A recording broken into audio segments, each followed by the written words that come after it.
Avant de plonger dans cette histoire incroyable, pensez à vous abonner à la chaîne et à activer la cloche. Ici, chaque récit a quelque chose à dire, et vous ne voudrez pas en manquer un seul. Il a arrêté un homme noir dans un quartier chic, sans savoir qu'il s'agissait du général 4 étoiles Charles Whittaker. Dans les banlieues résidentielles de Emsellin, en Virginie, les rues s'étendent comme des rubans silencieux entre les arbres centenaires. Ici, le gazon est tondu au millimètre près, les portails se ferment automatiquement, et les voisins se saluent d'un geste discret sans jamais trop s'approcher. C'est un monde feutré, un cocon pour les hauts cadres, les sénateurs, les PDG et quelques familles issues de la vieille aristocratie de Washington. Les maisons, immenses et majestueuses, évoquent des manoirs européens modernisés, colonnes blanches, façades en pierre taillée, piscines à débordement cachées derrière des haies parfaites.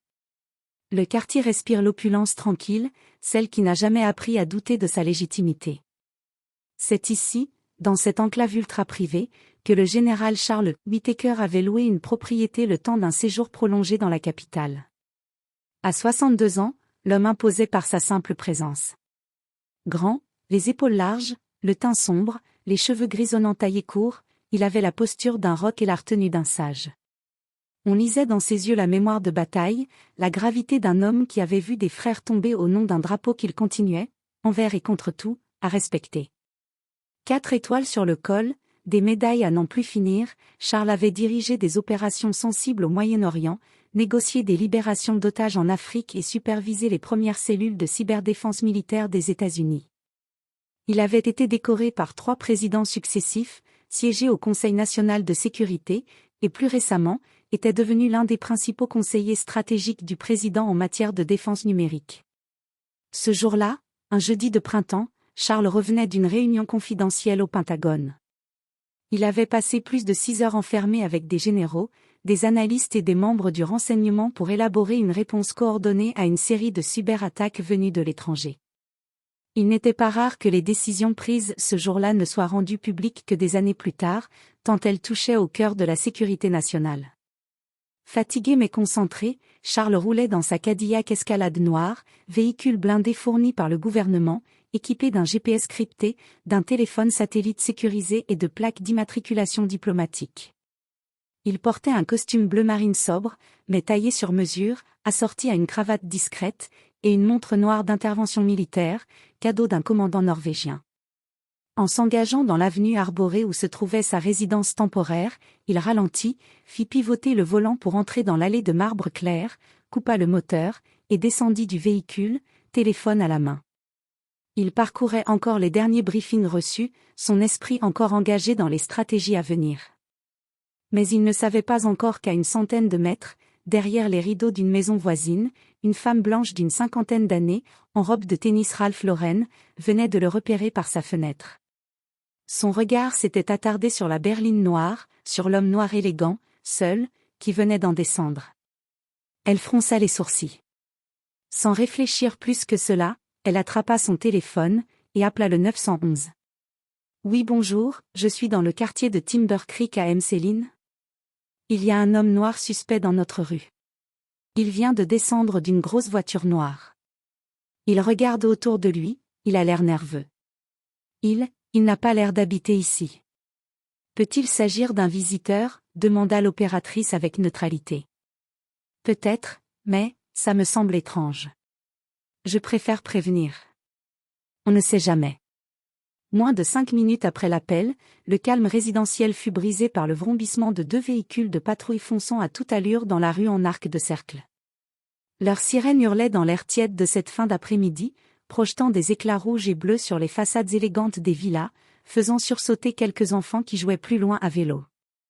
Les portails motorisés se refermèrent un à un. Les stores se baissèrent à moitié. Le quartier savait lire les signes. Les 2 voitures freinèrent brusquement devant la maison du général, bloquant l'entrée de l'allée. Les pneus crissèrent sur le bitume, soulevant un peu de poussière.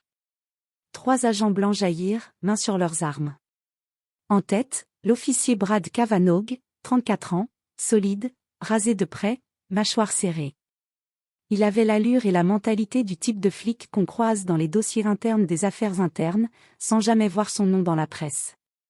Plusieurs fois accusé d'usage excessif de la force, il avait pourtant toujours été « blanchi » par ses supérieurs. Sa réputation dans le commissariat était celle d'un homme d'action, ce qui, en langage policier, signifiait souvent « brutal, impulsif, incontrôlé ». Derrière lui, 2 collègues plus jeunes, l'agent Mike Davison, 29 ans, récemment transféré, encore nerveux, et l'agent Danny Morale, 27 ans, d'origine latino, qui avait toujours hésité entre faire son devoir et ne pas devenir complice des dérives de certains collègues. Cavanaugh dégaina son arme d'un geste sec. Sans attendre, il pointa le canon vers Charles, qui venait à peine de refermer la portière de sa voiture. Et, les mains en l'air.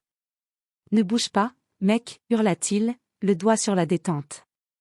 Charles, d'abord surpris, resta figé une demi-seconde. Mais ses réflexes militaires prirent le dessus. Il leva lentement les bras, paumes ouvertes, sans geste brusque. Il savait que dans ce genre de situation, la moindre résistance pouvait coûter la vie, même à un général. Son regard croisa brièvement celui de Morale. Un éclair de doute y passa. Mais la tension était trop forte, trop rapide, pour que l'humanité reprenne le dessus. Charles, dans un ton calme et autoritaire, dit : « Officier, je pense que vous faites erreur. Je suis... » Mais Cavanaugh le coupa net. « On parlera plus tard. Mettez-vous au sol. » Tout de suite. Il avançait lentement, l'arme toujours braquée, comme s'il traquait un fugitif armé. Son visage était figé, mais ses yeux vibraient d'une excitation contenue. Le général ne fit aucun mouvement brusque. Il restait digne, debout, malgré le poids de la situation. « Vous n'avez pas à me brutaliser. Je suis le général Charles Whittaker. Je suis en mission fédérale. Mon badge est dans ma poche intérieure gauche. Je vous autorise à le prendre vous-même. » Mais au lieu d'écouter, Cavanaugh éclata d'un rire sec, un rire sans humour. « Ouais, bien sûr. Et moi je suis le président des États-Unis. » Puis, sans prévenir, il se jeta sur Charles, le saisit par l'épaule et le plaqua violemment au sol, genoux sur la nuque, bras tirés en arrière. Le choc du corps de Charles contre le sol résonna sourdement. Son téléphone glissa sur le gravier et s'éteignit dans un bruit mat. Les genoux de Cavanaugh pesaient lourd sur son dos. Sa joue pressée contre les pavés de marbre chauffés par le soleil, Charles grimaça, mais ne cria pas. Il avait vu pire. Il avait tenu tête à des chefs de guerre, avait affronté les balles, les bombes, la trahison. Mais cette scène-là, sur le sol de son propre pays, le blessait autrement. Plus profondément. L'agent Davison, à genoux, lui passa rapidement les menottes, puis recula, un peu nerveux. À l'étage d'une maison voisine, Jordan Wells, un adolescent noir de 16 ans, observait la scène depuis la fenêtre de sa chambre. Il venait de rentrer de l'école, son sac encore posé au sol, quand les gyrophares rouges et bleus avaient inondé son quartier. Intrigué, il avait écarté les rideaux, puis, choqué, avait allumé la caméra de son smartphone. Il reconnaissait cet homme. Ce n'était pas un inconnu, ni un criminel. C'était le général Charles Whittaker. Il se souvenait de lui comme si c'était hier. Son père, un ancien marine, l'avait emmené à une conférence de vétérans 6 mois plus tôt, à l'université de Georgetown. Ce jour-là, le général avait serré la main de Jordan et lui avait dit : « Je compte sur vous pour être la relève. Le courage ne dépend ni du grade, ni de l'âge. » Voir cet homme maintenant, plaqué au sol comme un vulgaire malfaiteur, les mains menottées derrière le dos, le visage contre les pavés, était insupportable. Jordan hurla dans la maison. « Papa! Papa! Vite! Ils arrêtent le général Whittaker. » Son père, Marcus Wells, descendit l'escalier à grandes enjambées. Il reconnut aussi la silhouette de Charles. Et en voyant les policiers le maintenir au sol, il sentit une colère ancienne remonter. Celle qu'il croyait avoir laissée derrière lui après la guerre, après les humiliations, après la résilience. Au sol, le général Whittaker, digne malgré l'humiliation, gardait un ton calme. Il savait que la panique n'a jamais sauvé un homme noir en situation de détresse face à la police. D'une voix grave, ferme, il déclara : « Dans ma veste. Poche intérieure gauche. Il y a un téléphone sécurisé. Passez-le-moi. Composez le numéro marqué « Potu Direct Line ». L'officier Brad Kavanaugh le fusilla du regard et cracha « Moqueur. Tu rêves, mec. Tu ne vas appeler personne. T'as trop regardé les films. » Mais l'agent Danny Morale, toujours en retrait, sentait quelque chose de différent. Ce n'était pas la posture d'un homme qui ment. C'était celle d'un homme habitué à donner des ordres, pas à les supplier. Morale hésita, puis s'agenouilla, ouvrit doucement la veste. Ce qu'il trouva lui glaça le sang. Une carte d'identité militaire, revêtue du sceau doré du département de la Défense, avec photo officielle, puis scriptée et le grade de général United States Army. En dessous, une plaque métallique portant 4 étoiles argentées, symbole suprême dans l'armée américaine. Morale blêmit. Il leva lentement les yeux vers Kavanaugh et dit, la voix tremblante. « Capitaine. Je crois qu'il dit la vérité. Ce n'est pas un civil. C'est bien lui. C'est le général Charles Whittaker. » Mais au même moment, le téléphone tombé au sol vibra violemment, attirant leur attention. L'écran, encore intact malgré la chute, affichait un message clignotant, dans une interface hautement sécurisée. Appel entrant, Potu ligne sécurisée. Kavanaugh s'approcha, d'abord méfiant, pensant à une blague technologique. Il saisit l'appareil et le porta à son oreille, un rictus moqueur au coin des lèvres. « Allô ?» La voix qui répondit fit immédiatement disparaître toute trace d'arrogance dans sa mâchoire serrée. « Ici le président des États-Unis. » « Où est le général Whittaker ?» Silence. Même les oiseaux s'étaient tus. La voix était grave. Froide. Le ton d'un commandant en chef. D'un homme qui ne pardonne pas l'incompétence. Kavanaugh se figea, balbutiant. « Monsieur ? Nous avons reçu un appel signalant une personne suspecte, nous n'avions pas vérifié. » La voix du président le coupa net, chaque mot tombant comme un couperet. Vous venez de menotter un général décoré. Commandant stratégique, ancien chef de théâtre au Moyen-Orient. Un héros national. Un membre du Conseil national de sécurité. L'homme qui m'a conseillé cette semaine sur la défense du territoire. Vous allez le libérer immédiatement. Et ensuite, vous resterez sur place. Des agents fédéraux arrivent. Ne bougez pas. Et priez pour que le général décide de ne pas vous faire rayer de toute fonction publique pour le restant de vos jours. Puis la ligne coupa, net. Kavanaugh recula d'un pas, blanc comme un linge. Le téléphone tomba de sa main.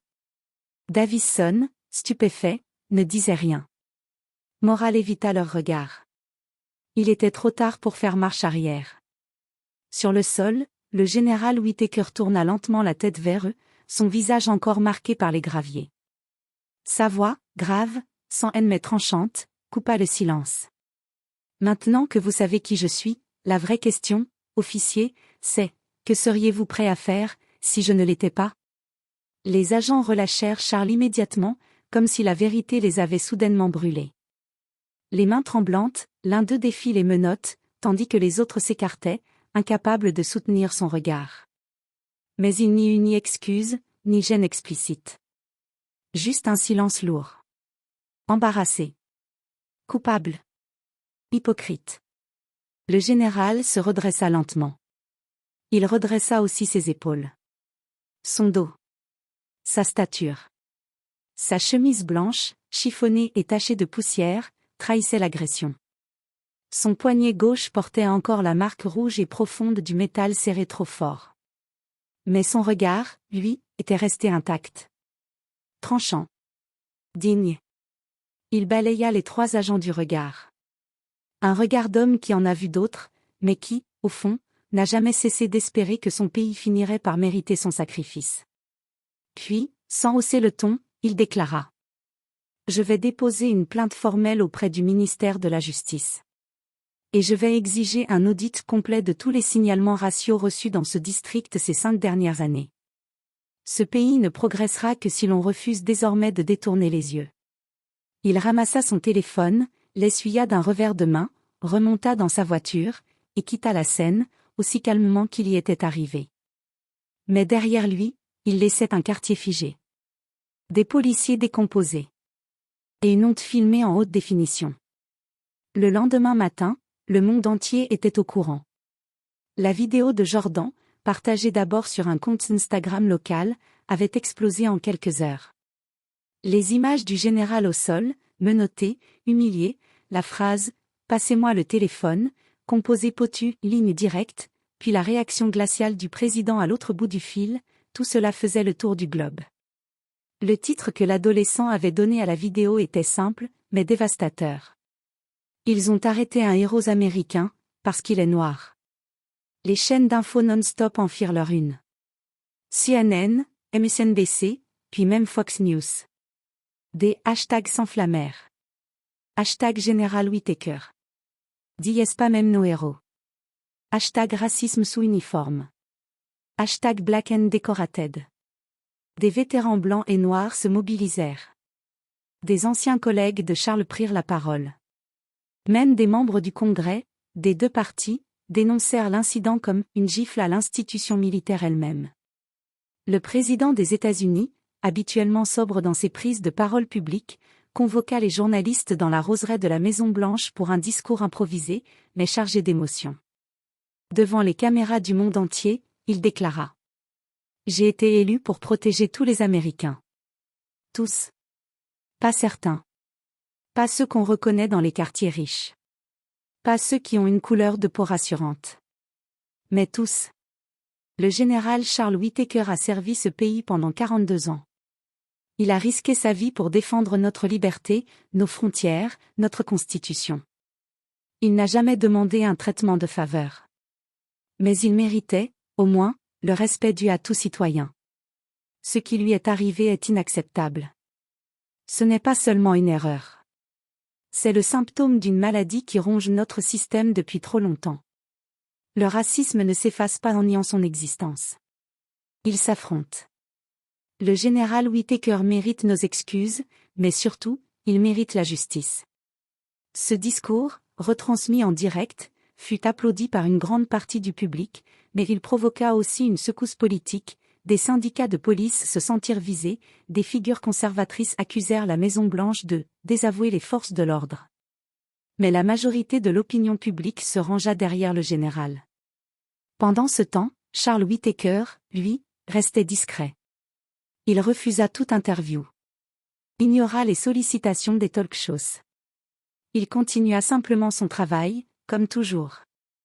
Mais en coulisses, il rédigeait un rapport confidentiel destiné au département de la Défense, dans lequel il soulignait les dangers du profilage racial, même contre des membres des plus hauts rangs de la sécurité nationale. Il rédigeait aussi un texte plus personnel, destiné à un tout autre public, les cadets de l'Académie militaire de West Point, où il devait se rendre pour une conférence 2 semaines plus tard. Un texte qui ne parlerait pas que de stratégie. Mais de ce qu'implique aujourd'hui, en Amérique, le fait d'être noir, digne, et patriote à la fois. Une semaine plus tard, le ciel était clair au-dessus de West Point, l'académie militaire la plus prestigieuse des États-Unis.